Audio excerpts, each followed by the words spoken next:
त्वचेच्या सर्व आजारावर अत्याधुनिक मशीनद्वारे उपचारासाठी व त्वचेचे सौंदर्य खुलवण्यासाठी अत्याधुनिक मशीनद्वारे ट्रीटमेंटसाठी एक वेळ अवश्य भेट द्या डॉक्टर स्वाती पाटणकर यांच्या डॉक्टर स्वाती क्लिनिक व डर्मा केअरला। इथे skin polishing, chemical peeling, skin whitening, fairness treatment आदींबरोबर त्वचेवर आधुनिक उपचार करून आपले सौंदर्य खुलवले जाते। त्याचबरोबर अनेक आजारांवर खात्रीशीर उपचारही केले जातात। चला तर मग आपले सौंदर्य खुलवण्यासाठी एक वेळ अवश्य भेट द्या डॉक्टर स्वाती क्लिनिक व डर्मा केअर, तिरंगा चौक, राजाराम बापू बँकेसमोर, मायनी रोड, विटा। संपर्क 78 23 86 1502। नमस्कार, प्राईम न्यूजमध्ये आपल्या सर्वांचे स्वागत। शासकीय निवासी शाळेतील 93 पैकी 23 विद्यार्थ्यांना विषबाधा झाली होती। त्यात आज 4 विद्यार्थ्यांची भर पडली। आमदार सुहास बाबर यांनी भेट देऊन योग्य त्या सूचना दिल्या आणि आपण प्रत्येक गोष्टीत सजग असल्याचे दाखवून दिले। तर आज युवा नेते वैभव पाटील यांनीही भेट देऊन विद्यार्थ्यांची विचारपूस केली। त्यावेळी संतप्त पालकांनी आपले म्हणणे मांडले। डॉक्टरांनी प्रचंड मेहनत घेऊन उपचार केल्याने बरेच विद्यार्थी यातून बरे झाले। आम्ही मुख्याध्यापकांनाही भेटलो तेव्हा त्यांनी डोळ्यात पाणी आणून परिस्थिती सांगितली। त्यामुळे यात दोष कोणाचा हे पाहणे महत्त्वाचे ठरणार आहे। मुलांनीही मुख्याध्यापक मारहाण करतात असे सांगितले, पण त्यावर किती विश्वास ठेवायचा हेही महत्त्वाचे आहे। शाळेतील जेवणाचे जिल्ह्याचे टेंडर आहे, त्यामुळे जेवण बनवताना मुख्याध्यापकांचा संबंध कसा येणार हेही पाहणे महत्त्वाचे ठरणार आहे। आम्ही प्राईम न्यूजच्या माध्यमातून सर्वांच्या प्रतिक्रिया घेतल्या। त्यावेळी काही पालकांनी शाळेत कुठलाच गैरप्रकार घडत नसल्याचेही सांगितले। मटण खाल्ल्यानंतर कलिंगड आणि दूध घेतल्याने त्रास झाल्याचेही त्यांनी सांगितले। पाहूयात नेमका काय प्रकार आहे तो। काय घडलं होतं नेमकं? काय धमकी दिली जाते का? मुलं सांगतात की ती सर आहेत मुख्याध्यापक, ते कापीन धमकी देतात, पोरांना एकमेकांना मारायला लावतात। त्या संदर्भात त्यांचं म्हणजे ती पोरं अशी बोलतात आम्हाला। आल्यानंतर आम्हाला सांगितलं त्यांनी, बाबा ती सर असे बोलतात आम्हाला।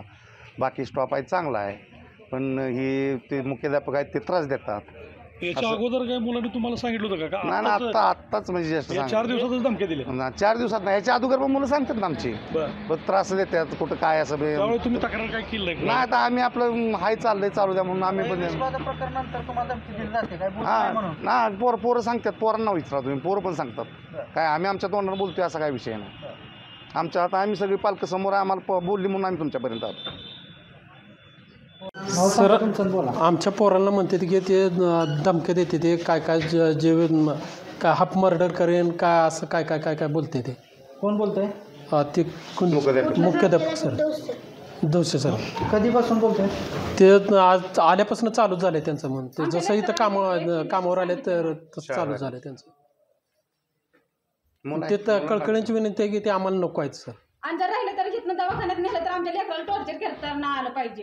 जशी होती तशीच पाहिजे, ती जशी राहिलीत ना तशीच राहिली पाहिजे ते आमची लेकरं। आणि इथनं न्यायचं पुन्हा तिथे वेगळं केलं तर मग हे काय बरं पडणार नाही। हे आजच घडलं का ह्याच्या अगोदर घडत होतं? नाही, ह्याच्या अगोदरपासून म्हणजे जसं ते सर आले तसं ते भयानं सांगत नव्हते, आज ते सांगायला लागले। तरी लेकरं एक शब्द सांगत नव्हते। ज्यावेळेस त्यांच्या नारडीला त्यावेळेस लेकरं ही सांगितले ते आम्हाला।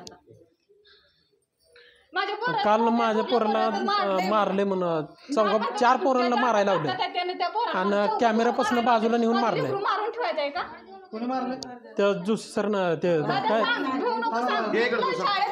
आमच्याला पण ती पत्त्याचा डाव काय खेळत नव्हतं, काय नव्हतं, तो नुसता बघत उभा राहिला होता, तरी त्याने तसं केलं। आणि त्याच्या आधी म्हणतोय एका पोराला टॉर्चर करतोय, हे करतोय, आणि 4-5 पोरांची नावं सांगितले, त्यांनी लिहून दिली होती। आणि ती पोरगं मुंबईचं आहे, आमच्या पोरगं तसलं ह्याच्यातलं नव्हं। आणि मग मी म्हटलं मी पोरगं माझं घरी घेऊन जाणार आहे, मी असं तुम्ही केलं तर। माझं एक मोठं पोरगं 10वीला आहे तिथं, आणि तो शांत आहे, ह्यो लय कडकड। आम्ही म्हणतो कडकड आहे हो, पण ह्याला असं कशाला करायचं? तो केस टाकीन आणि हे टाकीन, ह्याला पण आमच्याला पण तशीच म्हटली ते।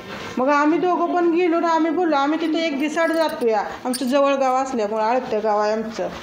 आणि ही माळव्याचा धंदा करते ती, मग आमचं जरा घरचं माळवं असतं, आम्ही काय जातोय बाजार, आम्ही पोरं बघून येतोय। आणि सरासनी मी म्हटलं तुम्ही जर वेळाला आमच्या पोराला तसं म्हणत असलं तर मी पोरगं घेऊन जाणार। आणि ते बुराणी सर होतं तर तिचं सारखं समजावून सांगायचं आम्हाला, चंदनशिवाय असं करू नका, तसं करू नका, चांगलं आहे। आणि ती सर चांगलं होतं तर, आणि ती जसं गेलं तसं हे काही आता हे असं झालं घडलं या। आणि आम्हाला माहितीच नव्हतं, आम्हाला दुसऱ्याकडं कळलं या। आम्ही काल आलो आहे, आमचा नवरा काल 11 वाजल्यापासून इथं आहे आणि मी सकाळी आली या। प्रत्येक वेळेला असं कळलं मग कसं व्हायचं सांगा बरं. पोरासने धमक्या द्यायच्या, ती पण रडत होता त्या वेळेस पण. आता भीतीदायक वातावरण दहशत केली तुम्हाला. हां भीती खाली आली. भीती निर्माण झाली त्या गोष्टी. मग काय भीती निर्माण झाली आता ही असं झालं म्हणजे आम्ही जातो. काल आमच्या पायाखाली पोरांना जमिनीच प्रश्न खाजवली. पडला की हे शाळेत असं जावं का झालं. घरी दोन्ही जावं? पण पोर आहे ती काही एकटाच आहे आम्हाला कळलंच नाही काल. ही दुसरी पोरं आणलेली म्हणून आमच्या पोराचं काही नाव सांगितलं नाही घेऊ आहे म्हणून असं आहे. अशी दुसरी पोरं आणलेली म्हणून कळलं आम्हाला. मग तसं ही लगेच आलं आणि आमची पण तिथं सासू वारली त्याच्यामुळे मी घरात होते. मग ह्याने असं का करायचं नाही पोरासने लहान पोरं आहे. पेपर आलं की म्हणते ती की 10 मिनिटात जेवायचं आणि 10 मिनिटात वर यायचं. 20 मिनिटात असं वेळ देते ती लगवेलाही सोडत नाही. 3लाच उठवते त्या अभ्यासाला. हो आणि 10ला 11ला अभ्यास झोपाय सोडते. जेवण दिलं जातं का व्यवस्थित? हो जेवण व्यवस्थित असते. त्रास देते? त्रास देते. रात्रीच उठवते का? हां कोण उठवतं रात्री? ते गार्ड कशासाठी उठवते? अभ्यासाला.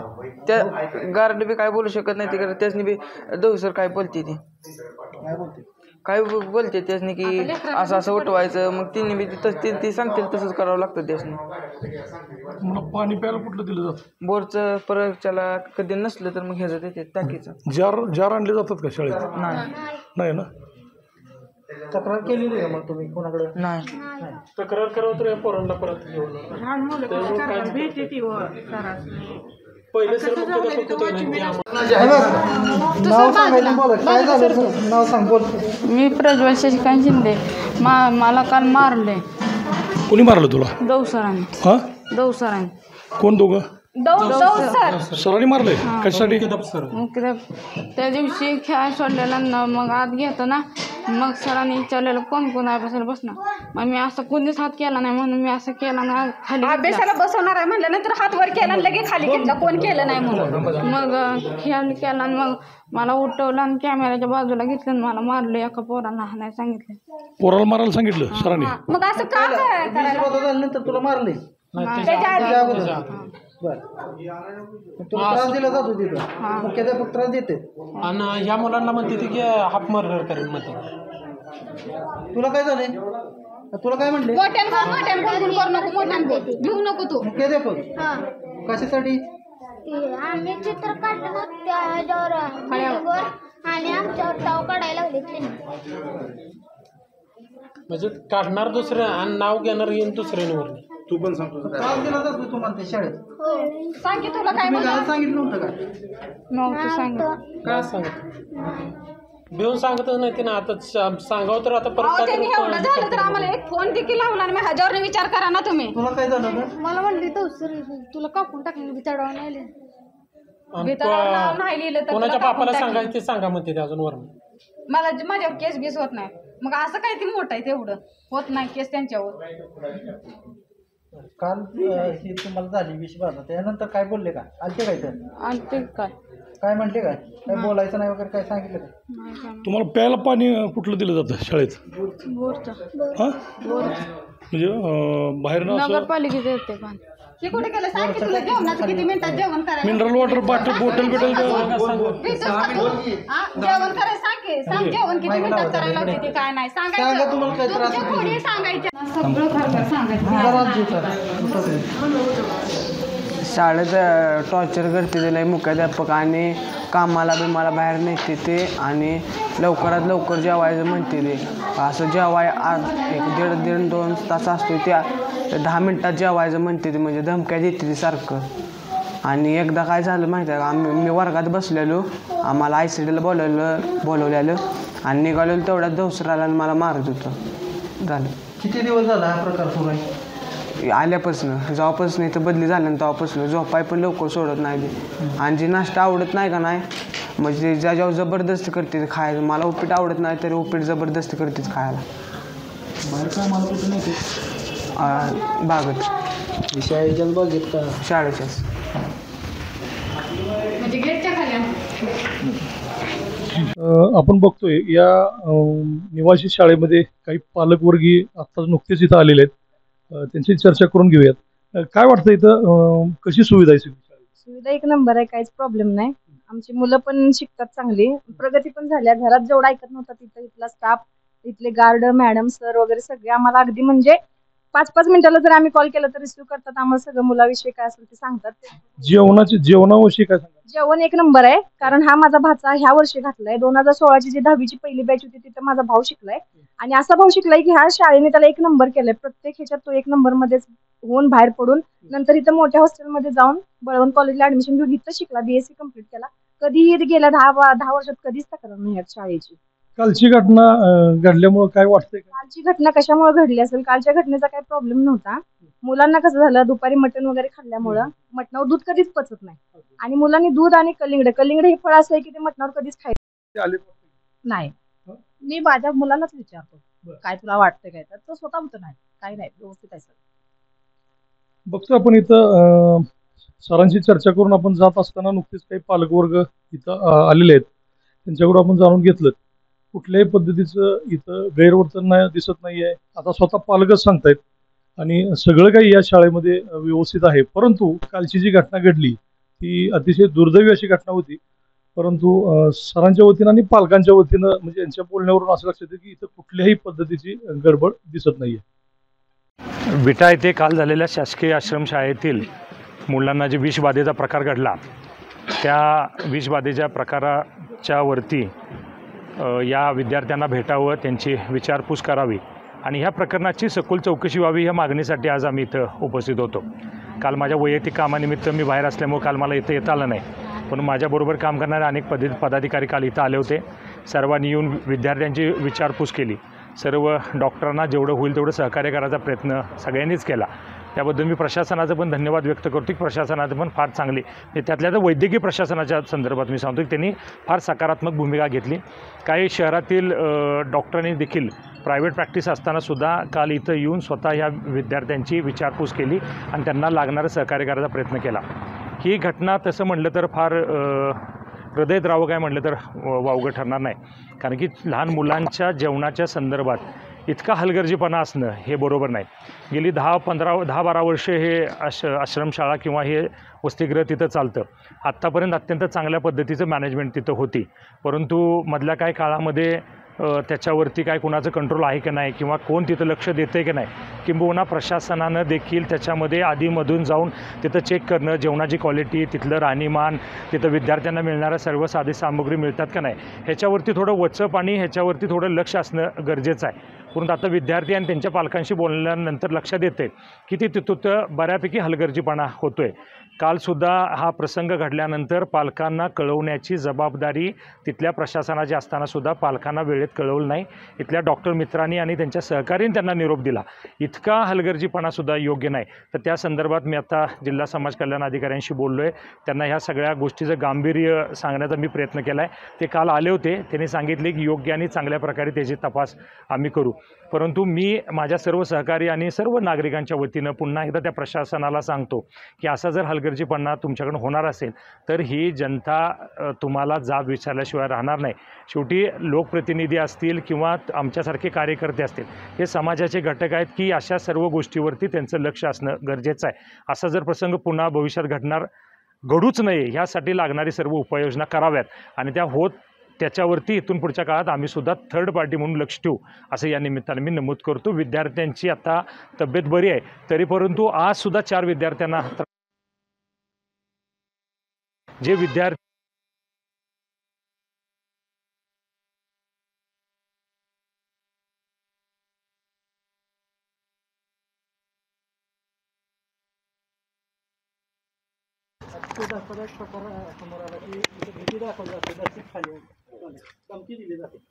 तिथल्या मुख्याध्यापक तिथले आहेत, त्यांच्या संदर्भात थोडं पालक आणि विद्यार्थ्यांच्यामध्ये एक वेगळी भावना आहे, तीव्रतेची भावना आहे. त्यांच्या वागणुकीवरती त्यांचा सगळ्यांचा आक्षेप आहे. आता समाज कल्याण अधिकाऱ्यांना मी तो विषय त्यांच्या कानावरती घातला आहे. त्यांनी सांगितले की दुपारी एक टीम आम्ही इथं पाठवून देतो आहे. त्या विद्यार्थी पालक यांचं म्हणणं ऐकून घेऊन योग्य आणि कडक कारवाई त्या मुख्याध्यापकांच्यावरती व्हावी या हिशोबानं ते कारवाई करतो असं त्यांनी आश्वासित केलेलं आहे. विषबाधा जर झाली असेल तर जवळजवळ सगळ्या विद्यार्थ्यांना व्हायला पाहिजे होते असं मुख्याध्यापकांचं म्हणणं होतं. मग फक्त 23 विद्यार्थ्यांनाच झाली, यावर मी काय वाटतंय? असा विषय आहे, काल 23 विद्यार्थी आयडेंटिफाय झाले की ज्यांना विषबाधा झाली. बाकीच्या 4 विद्यार्थ्यांना त्याच्यानंतर आज किंवा ते सिम्पटम्स दिसतात. प्रत्येकाची आरोग्याची रोगप्रतिकारक शक्ती किंवा वयाचा फरक किंवा शरीर क्षमता याच्यावरती पण हे राहते.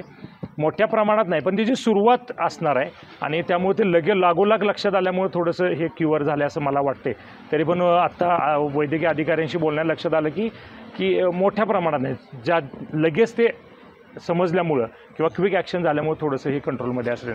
त्या ठिकाणी पाण्याचे नमुने घेतले त्यात देखील दोष आढळून आले, ते पिण्याला योग्य नव्हतं असं मग तेच मी आत्ता पत्रकार महोदय तुम्हा सर्वांनाच मी आत्ता सांगितलं की याच्यामध्ये प्रशासनावरती लोकप्रतिनिधींचा किंवा सगळ्यात या जे प्रशासनात काम करणाऱ्या सगळ्या मंडळींचं कुठंतरी लक्ष असणं गरजेचं आहे. अधूनमधून जाणं, तिथले अन्न पाणी त्याची तपासणी करणं, तिथल्या साधनसामुग्रीची तपास करणं, त्यांना मिळणाऱ्या गोष्टी सगळ्या योग्य आहेत का, त्या शासकीय प्रोटोकॉलप्रमाणे मिळतात का, तिथला स्टाफविषयी त्यांच्या मनामध्ये काय तक्रारी आहेत का, ह्याच्यावरती कधी तर आधीमध्ये जाऊन लक्ष देणं गरजेचं आहे. आणि ते सगळ्यांचंच काम आहे. मी काय एका कुणावरती त्याचा संदर्भ सांगत नाही, तर सगळ्यांचं काम आहे. म्हणून आम्ही सांगितलं इथून पुढच्या काळामध्ये नागरिक म्हणून आम्हाला देखील तिथं ह्या गोष्टीमध्ये लक्ष घालणं गरजेचं आहे. कारण की ह्या विद्यार्थ्यांच्या जीवाशी खेळ जर होत असला तर तिथं सर्वांनी मिळून त्याला प्रतिकार करणं किंवा त्याच्यात भाग घेणं क्रमप्राप्त. शाळेचं वसतिगृहाचा हा प्रकार समोर आल्यानंतर मुलींच्यात देखील काही तक्रारी यायला लागलेल्या येणार ना.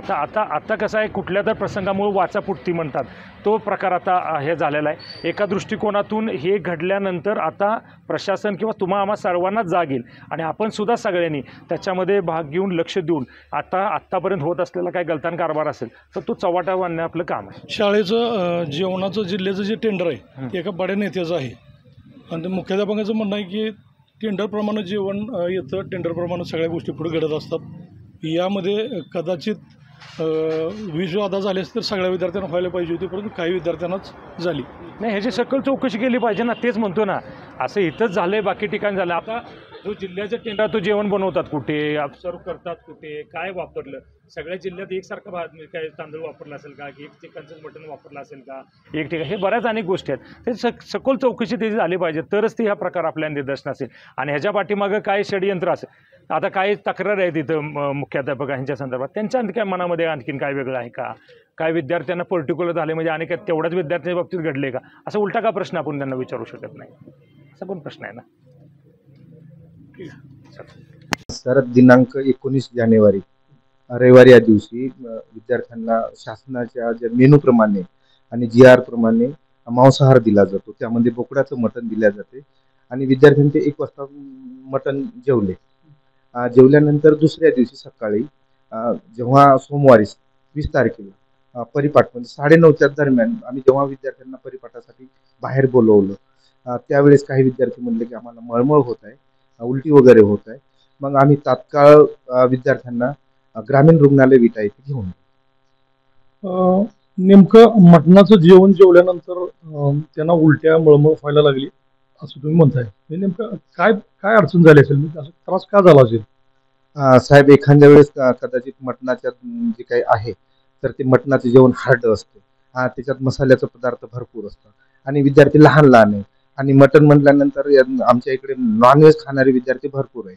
त्या 93 विद्यार्थ्यांपैकी 3 ते 4च विद्यार्थी मटण न खाणारे आहेत आणि मटण ह्या विद्यार्थ्यांना खूप आवडते आणि त्यामुळं मग विद्यार्थी भरपूर जेवण करतात. आता जे ते 3-4 विद्यार्थी न खाणारे आहेत म्हणून सांगताय तुम्ही, त्यांना काय त्रास झाला का?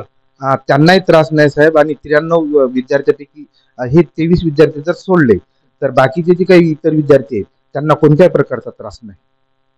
त्यांनी मटण खाल्लंय पण त्यांना त्रास नाही, मटण खाल्लं त्यांना पण त्रास नाही, परंतु विद्यार्थ्यांची जी काही म्हणजे डायजेशन सिस्टीम असते तर ती प्रत्येकाची सारखी नसते, त्यामुळे एखाद्या वेळेस मसाल्याचे पदार्थ आणि मटण हे थोडंसं हार्ड असते, तर त्यामुळे कदाचित या विद्यार्थ्यांना अपचन वगैरे झालं. सर, आता जेवणाची तुमची सिस्टम कशी असते मुलांना, म्हणजे हे कोण जेवण पुरवतं आणि याची कशी पद्धत आहे? महाराष्ट्र शासनाने सामाजिक न्याय विभाग जो आहे आमचा, तर सामाजिक न्याय व विशेष सहाय्य विभाग या विभागाशी काही 4 कंपन्या आहेत महाराष्ट्रामध्ये, तर त्या 4 कंपन्यांपैकी Crystal Government Private Limited Mumbai या नावाची एक कंपनी आहे आणि त्या कंपनीला आमच्या शाळेचं किंवा सांगली जिल्ह्यांचं जेवणाचं शासकीय वसतिगृह आणि शासकीय निवासी शाळेचं टेंडर दिलेलं आहे चालवण्यासाठी.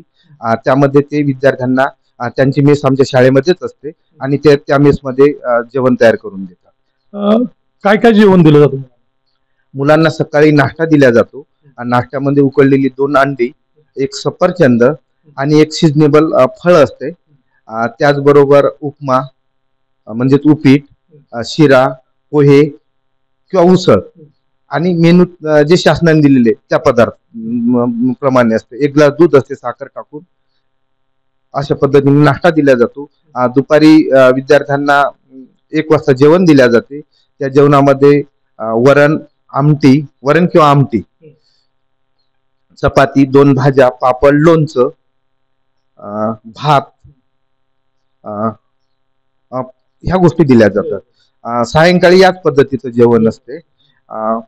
परंतु आठवड्यात शासनाच्या नियमाप्रमाणे आणि GR प्रमाणे मेनूनुसार आठवड्यातून 2 वेळा म्हणजे बुधवारला चिकन दिल्या जाते तर दर रविवारी बोकडाचं मटण दिलं जातं.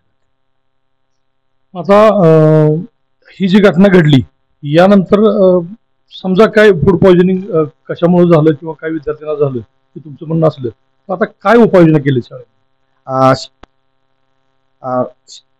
हा सर, जे मान्य जिल्हा शल्य चिकित्सक आहेत सांगली, तर रात्री साहेबांनी काल व्हिजिट दिली आणि त्यांनी सांगितलं की हा एक फूड पॉइझनिंगचा प्रकार कदाचित नाही ना, हा एक कुठंतरी विद्यार्थ्यांना अपचन झालेलं आहे आणि त्यामुळं हा प्रकार घडलेला आहे. जर फूड पॉइझनिंग असतं तर सर्वच विद्यार्थ्यांना झालं असतं किंवा तिथे जे काही कर्मचारी आहेत त्यांना सुद्धा झालं असतं. परंतु 93 विद्यार्थ्यांपैकी 23 विद्यार्थ्यांना झालं, बाकीच्या विद्यार्थ्यांना झालं नाही.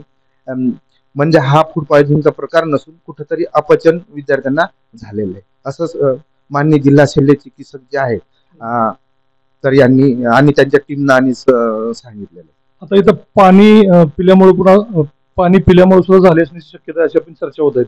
आपल्या इथं पाण्याची कशी व्यवस्था आहे? पाणी सर आपण आरोचं बोलवतो विद्यार्थ्यांना, परंतु काल जे काही पत्रकार किंवा इतर जे काही आले अधिकारी आहेत आणि आमचं जे वॉश बेसिन आहे तर त्या वॉश बेसिनच्याच पाण्याचे नमुने वगैरे घेतलेले आहेत आणि जे वापराचे जे वरच्या टाके आहेत, जी आमची मेसला जी जैन आहे पाण्याची टाकी ती न बघता इतर ज्या टाक्या आहेत त्याच टाक्या बघितल्या आणि त्यांचेच नमुने दिले. आम्हाला काही बोलण्याची संधी नव्हती. आम्हाला बोलू सुद्धा दिलं नाही आणि आम्ही बोललो सुद्धा नाही, म्हणजे आम्हाला बोलू दिलं नाही आणि त्यांनी त्यांच्याच पद्धतीनं सगळी चेकिंग केली किंवा हे. परंतु आता विद्यार्थी तुमच्या समोर आहेत, तुम्ही विद्यार्थ्यांना प्रत्यक्ष विचारू शकता की खरी कंडिशन काय आहे, की जे विद्यार्थी आपल्या शाळेत आहेत, बाकीचे विद्यार्थी तर दवाखान्यात आहेत, त्यांना डिस्चार्ज 1-2 तासात होईल. परंतु जे काही विद्यार्थी आहेत तर ते तुम्ही प्रत्यक्ष आता थोडस बाजूला नेऊन विद्यार्थ्यांना तुम्ही सगळी सत्य घटना त्यांच्याकडून घेऊ शकता. आता पाण्याचे जे तुम्ही बोलला आपलं आरो मशीन चालू आहे का? आरो मशीन सर 8-10 दिवसापासून बंद आहे. परंतु आपण एक बाहेरून जे काय जार आहे तर त्या जार आपण बोलवलेले आहे. हो, खाली त्या जार आहे साहेब, तुम्ही बघू शकता.